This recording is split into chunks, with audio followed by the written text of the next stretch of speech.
Mga miyembro ng Social Security System sa South Cotabato hinimok ang kanilang mga miyembro na sulitin ang kanilang pension loan program. Si Sofia Turnos ng PIA SOC Surgeon sa sentro ng balita. Maganda pong program nila na magandang information na nakukuha ko, parang parang mag-loan na rin ako.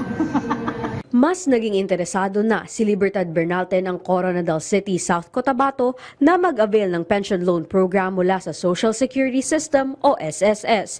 Ito ay matapos silang dumalo sa idinaos na SSS Pensioners Day kamakailan.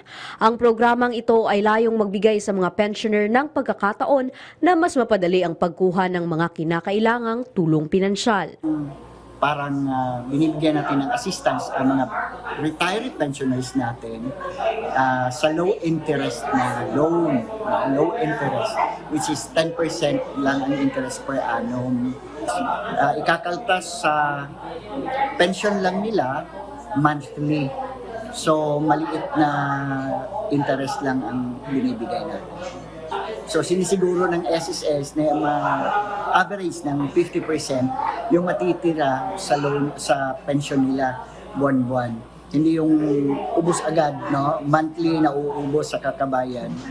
Sa ilalim ng pension loan program, maaaring umutang ang mga kwalipikadong pensioner ng hanggang 200,000 pesos para sa kanilang pangangailangan.